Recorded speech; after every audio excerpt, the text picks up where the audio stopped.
আবু সাইদ মুগ্ধরা মরে না। কোটা সংস্কার আন্দোলনে নেমে পুলিশের গুলিতে সর্বপ্রথম নিহত হন রংপুর বেগম রোকেয়া বিশ্ববিদ্যালয়ের ছাত্র আবু সাইদ।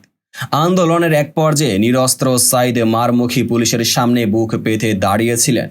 এরপর তাকে গুলি করে হত্যার দৃশ্য দেখেই মূলত বৈষম্য বিরোধী ছাত্র আন্দোলনের ডাকা কর্মসূচি ছড়িয়ে যায় সারা দেশে।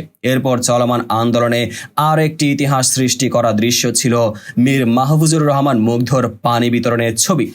তিনিও নিহত হন এই সংঘাতের বলি হয়ে। নিহত এসব শিক্ষার্থীরা অমর বলে মন্তব্য করেছেন জাতীয় দলের ক্রিকেটার তানজিম হাসান সাকিব। দেশে জুড়ে উৎসবে মেতেছেন শিক্ষার্থী থেকে শুরু করে তাদের আন্দোলনের সংহতি জানানো সর্বস্তরের জনতা। কারণ তাদের করা প্রধানমন্ত্রীর পদত্যাগের এক দফার আন্দোলন সফল হয়েছে। দেশে ছাড়ার আগে তিনি পদত্যাগ করেছেন। এরপরে নিহত আবু সাইদ ও মুগ্ধকে স্মরণ করে তানজিম সাকিব এক ফেসবুক পোস্টে লিখেছেন, আবু সাইদ মুগ্ধরা মরে না, তারা বেঁচে থাকে আমাদের অন্তরে প্রজন্ম থেকে প্রজন্মে। প্রসঙ্গত, গত 16 জুলাই বেলা 2:30টার দিকে বেগম রোকেয়া বিশ্ববিদ্যালয়ের সামনের সড়কে কোটা সংস্কারের দাবিতে আন্দোলনরত শিক্ষার্থীদের সঙ্গে পুলিশ ও ছাত্রলীগের পাল্টাপাল্টি ধাওয়া ও সংঘর্ষের ঘটনা ঘটে। সংঘর্ষে বেগম রোকেয়া বিশ্ববিদ্যালয়ের ইংরেজি বিভাগের 12তম ব্যাচের শিক্ষার্থী আবু সাইদ গুলিবিদ্ধ হয়ে নিহত হন।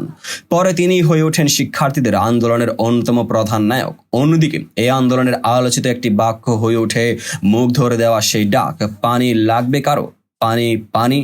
কারণ পানি বিতরণের মাঝেই তিনি গুলিবিদ্ধ হন রাজধানীর উত্তরা আজমপুর। গত 18 জুলাই ওই এলাকায় মীর মাহফুজুর রহমান মুগ্ধ যখন পানির কেস হাতে নিয়ে ক্লান্ত শিক্ষার্থীদের মাঝে পানি বিতরণ করছিলেন, তখন তিনি ঠিক মতো তাকাতেও পারছিলেন না। এক ভিডিওতেই দেখা যায় টিয়ার গ্যাসের কারণে চোখ জ্বালা পোড়া করার সত্ত্বেও তৃষ্ণার্তদের খুঁজছেন আর পানি দিচ্ছেন।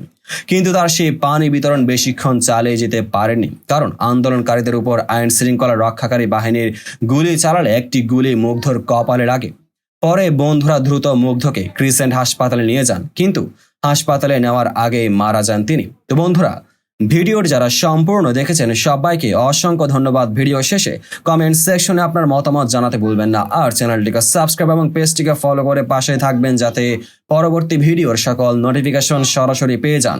দেখা হবে পরবর্তী ভিডিওতে।